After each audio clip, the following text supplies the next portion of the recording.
Fala, crentes! Sejam bem-vindos de volta ao nosso canal. E hoje nós vamos reagir a esse podcast aqui, a esse tema muito importante e muito real. O mundo espiritual não é brincadeira. Escuta o testemunho dessa irmã aí e depois eu volto para dar meu comentário. Essa foi forte também. Essa foi uma das primeiras que eu tive depois de convertida mesmo, né? Tava eu, o bispo Ramon e a pastora Eliane. Eu falo do nomes para vocês entenderem que é fato mesmo. Tinha um casal que morava ali no Country, que eles trabalhavam no consulado. Então eles falaram pro bispo, tem como, sei lá, cuidar da minha casa e tal, que eu vou viajar e tal. Aí o bispo falou assim, então vou aproveitar, vou fazer um propósito lá. E ele me convidou. Fui eu, ele e a esposa dele. A igreja, naquela época, a igreja dele estava passando por um processo muito difícil, espiritualmente. E no caso, quando ele estava ausente, quem coordenava lá a igreja era o pastor Elias, na época. E nós fomos pro Country. Começamos a fazer um propósito lá de jejum, nós ficávamos o dia todo jejuando, a gente estragava 5 horas da tarde. Aí depois que a gente ia comer alguma coisa. E daí teve 3 fatos que aconteceram, né, sobrenaturais. Eu, naquela oração, porque o bispo ele tinha uma pegada muito forte de libertação e eu vi o jeito que ele fazia, então me chamava muita atenção, sabe? Então essa questão assim da parte de batalha espiritual, ser ousadia, eu me espelhei muito nele na época. Porque na época ele era uma referência nessas questões. E daí, ele terminou o jejum, e ele falou assim, filha, eu vou lá tomar um banho, aí depois você vai também, toma um banho e tal. Aí eu falei, beleza, bispo, então tá. Sentei assim de frente tinha uma piscina, tinha um degrauzinho, sentei ali. Eu tinha um Nokia 2280, lembra aquele azulzinho? E ele foi o primeiro aparelho que veio com um gravadorzinho que você podia gravar alguma coisa. Era 1 minutinho que podia gravar. Aí eu falei, quer saber? Eu vou registrar aqui esse propósito.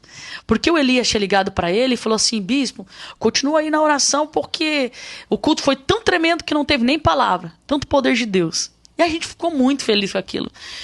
Então eu pego o Nokiazinho e tô aqui gravando ali de frente pra piscina, né? A casinha era muito boa, por sinal. Tô aqui e falei assim... Oi, gente, hoje é dia tal, nosso tanto dia de propósito, e o pastor Elias já ligou dizendo que a igreja tá uma benção, não sei o quê. Rapaz, de repente, na minha frente, tinha um sapo, assim, porque lá é normal ter sapo, lá no Country, né? Tinha um sapo assim e tal, e eu não tenho medo de sapo, tava ali, de repente, aquele sapo, diante de Deus, ele fez assim... Meu Deus. Rapaz, eu olhei para aquele sapo e não acreditei. Sabe quando você olha assim? Aí eu olhei assim. Ele fez pela segunda vez. Eu vi o som da boca saindo daquele sapo. Ele deu outra gargalhada. Rapaz, eu dei um salto tão grande. Saí correndo. Até perdi o celular lá. Fui lá e chamei o bispo. Falei, bispo do céu. Contei pra ele. Quando ele chegou lá, o sapo já não tava mais lá. Meu Deus. Aí o bispo falou assim, nós estamos em guerra. Começou a ungir tudo lá e pá. Aí tá. Eu falei, bispo, cara, eu falei assim, é coisa terrível. Na casa desse irmão, do irmão Benê, lembra dele? Irmão Benê? Esse não. Ele tinha trazido de navio uma TV dos Estados Unidos. Aquelas TV quadradona, grandona, assim, elas eram bem grandona, embaixo tinha o som. Na época era a última geração. Aí nós sentamos na sala, o bispo vai lembrar disso, para contar o que estava acontecendo. E eu comecei, ele falou, calma, me conta. Eu comecei a falar para ele, William, diante de Deus, a TV ligou do nada no canal do Exorcismo. No filme do Exorcismo. Deus. Tava passando o filme do Exorcismo num canal lá. Na hora que aquela menina tá andando assim... Rapaz, mas a gente levou um susto. Um susto. O bispo, eu lembro como se fosse que ele pegou o controle e fazia assim, ó, pra querer desligar. Isso, detalhe. O irmão Benê vai lembrar disso. A TV desligou e... pegou fogo. Queimou a TV dele. Estragou a TV. Aí eu falei assim, bispo do céu, vamos orar. Aí oramos tudo. E tal. Eu falei, Deus, o que é isso? E eu esqueci que eu te falei pra Deus que eu queria ter experiências sobrenaturais. E tudo comigo acontecendo isso. A gente foi dormir. Quando a gente foi dormir, eu peguei, tomei um banho, desci. Quando eu tô descendo a escada, eu senti como se fosse... Sabe quando pega um ossinho de galinha, você faz assim... Tuc, sabe aquele barulhinho? Tuc, no meu pé. E eu senti uma dor. Eu falei, mas como assim? Sabe, andando normal. Aí eu desci, terminei de descer a escada, quando eu olhei meu pé já tava desse tamanho. Falei, bispo, acho que eu quebrei o pé. Ele falou, mas não pode? Falei, bispo, eu tava descendo, não torci. Eu escutei um barulho, tuc, e eu acho que eu quebrei meu pé. Ele ficou desesperado. Falei, mas não pode, vamos orar que, meu Deus, a sua mãe vai me matar. Ele chamava a pastora de mãe. Mãe, a mãe dela vai me matar, meu Deus do céu. A gente pegou a menina de um jeito, vamos entregar do outro. Daí a bispo falou, eu falei pra você que ela era muito nova pra entrar nessas batalhas. E tal, e uma dor da morte. Jantamos tudo, mancando, eu deitei na cama. Deitei assim na cama com aquela dor. De repente eu escutei assim, que eu no banheiro, a porta do banheiro fez... abriu. Tinha 2 camas de solteiro depois da minha. Eu vi quando alguém sentou numa cama, desceu, sentou na outra cama, desceu. Quando veio, eu senti como se fosse alguma coisa perto de mim. Eu falei, Senhor, tenha misericórdia da minha vida, Pai. Manda embora esse demônio. Aí eu tava virada pra porta. Eu vi.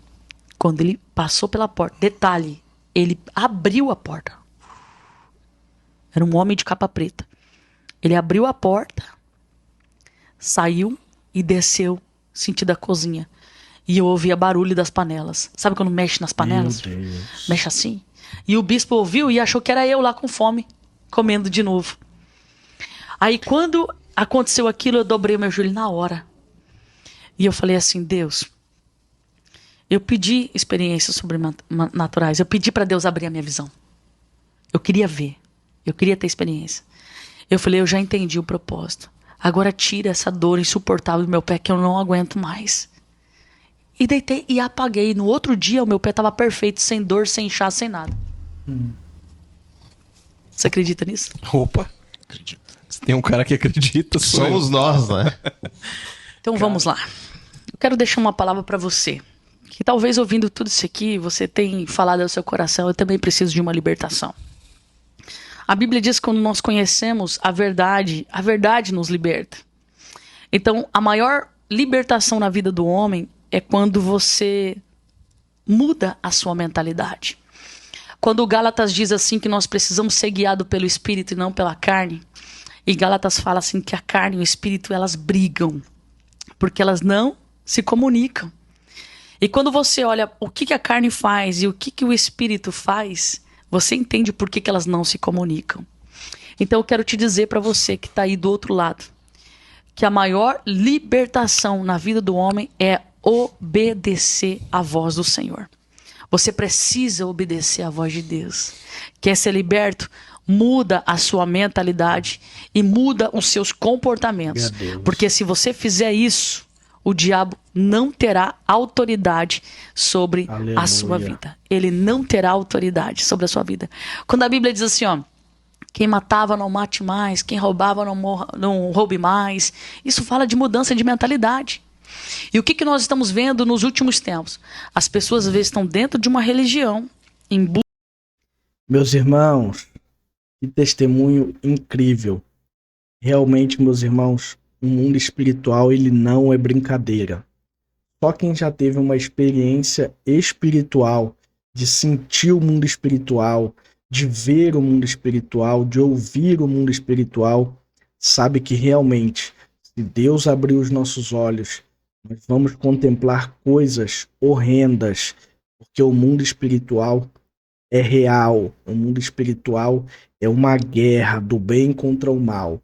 E nós, seres carnais, não suportamos, não estamos prontos para ver o mundo espiritual, a não ser que seja um propósito de Deus, quando abre as nossas visões ou os nossos ouvidos, para a gente poder contemplar o mundo espiritual. E quando nós contemplamos o mundo espiritual, ele nos marca. São experiências que ficam marcadas na gente e a gente vai levar para o resto das nossas vidas. Lembrando que o link desse vídeo vai estar aí na descrição. Se você quiser ir lá e assistir o vídeo, vai estar aí na descrição. E no mais, meus irmãos, eu vou ficando por aqui. Não esqueça de se inscrever no nosso canal, ativar o sino, curtir esse vídeo, mandar o vídeo para alguém, compartilhar ele, para nos ajudar a crescer a nossa comunidade aqui dentro do YouTube. E todo dia nós temos conteúdos aí de react, testemunhos, mensagens bíblicas, para edificar a sua vida. Lembrando também que no link da descrição, é só você ir lá e clicar, tem um estudo bíblico onde você vai se cadastrar e todo dia pela manhã você vai receber um estudo bíblico direto no seu e-mail, para você meditar e aprender mais da palavra do Senhor. Eu vou ficando por aqui, ficam todos com Deus, até a próxima. Deus abençoe.